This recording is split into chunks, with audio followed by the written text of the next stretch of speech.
Welcome to SP Smart's Need Direct program. Today we shall be discussing the solution of PYQ's assignment from the chapter of oscillations, day 2. So let us start from question first. ध्यान से सुनिएगा इसको. A particle starts SHM from the mean position. Its amplitude is A and the time period is T.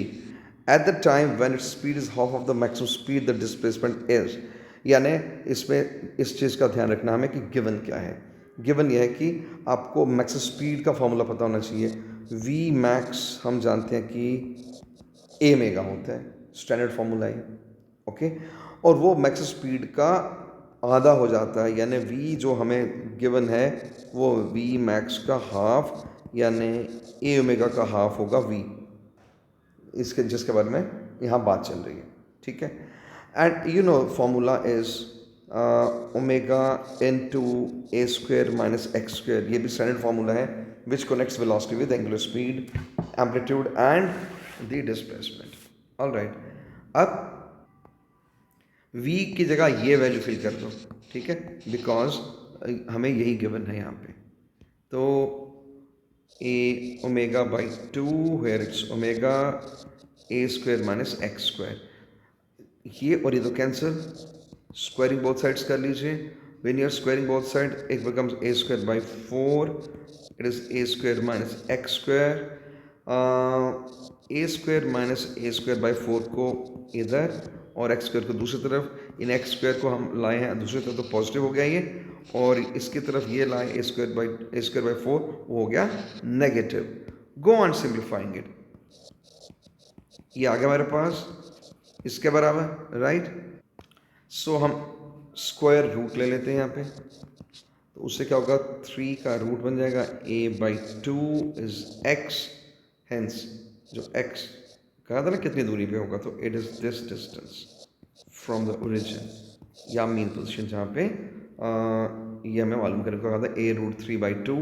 That is option third is the correct option for this question. दूसरे शब्दों में displacement की value ये होगी जिस वक्त उसकी velocity particle की half of the maximum speed होगी. दैट्स वाई हमारा ऑप्शन सी है. Okay, now let's move on to question second. 2 points are located at a distance of 10 meters and 15 meters from the source of oscillation. ठीक है, इन दोनों के बीच का जो path difference है वो कितना है, 15 में से 10 माइनस करिए 5 मीटर.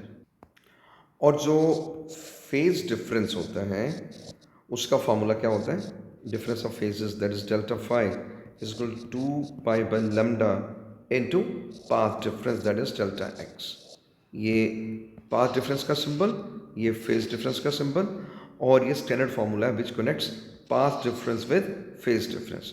ऑलराइट, तो हमें अब फेज डिफरेंस मिल सकता है only if we know lambda. ठीक है, ये मालूम हो, ये तो हम ऑलरेडी मालूम कर चुके हैं. We can solve the problem. और लैम्डा जानने के लिए हमें कुछ सिंपल स्टेप्स करने होंगे. वेलोसिटी होती है new times lambda. New is the frequency, frequency of the time period. तो हम कह सकते हैं कि लैम्डा जो है वेलोसिटी इनटू टाइम पीरियड है. तो ये देखें किसके बराबर आता है, वेलोसिटी ऑफ द वेव कहीं दी है ये 300 मीटर्स पर सेकेंड. इसके साथ टाइम पीरियड को मल्टीप्लाई करें 0.05 सेकेंड. 0.05 को मैं ऐसे लिख सकता हूँ. ऑलराइट, दीज गेट कैंसल्ड, तो लैम्डा आ गया 15 मीटर्स. बस अब the thing becomes quite simple. आपके पास लैम्डा है, लगाओ यहाँ वैल्यू, तो इस एक्सप्रेशन में वैल्यू लगा लें, आपको आंसर मिल जाएगा. So let's do it. Delta phi is equal to 2 pi divided by lambda which is 15 into delta x जो कि 5 है, यहाँ दिखाया था आपको. and this now simplifies 2 pi by 3. ये है बेटा phase difference. now let's check out ये 2 pi by 3 कौन सा ऑप्शन है. तो ये हम देखते हैं कि D is the correct option for this problem. okay, now let's move on to question third. इसमें ये हमें गिवन है कि दो डिस्प्लेसमेंट्स हैं, एक की वैल्यू ये है, दूसरे की वैल्यू ये है. बेटा ये साइन का फंक्शन है पहले वाला, दूसरा कॉस का फंक्शन है. ये से जाहिर होता है कि दोनों का फेज डिफरेंस 90 डिग्री है. That is these two displacements are at right angle to each other. Alright, और इसका जो फॉर्मूला हमें मिल सकता है रिजल्टेंट का, वो ऐसे मिलेगा।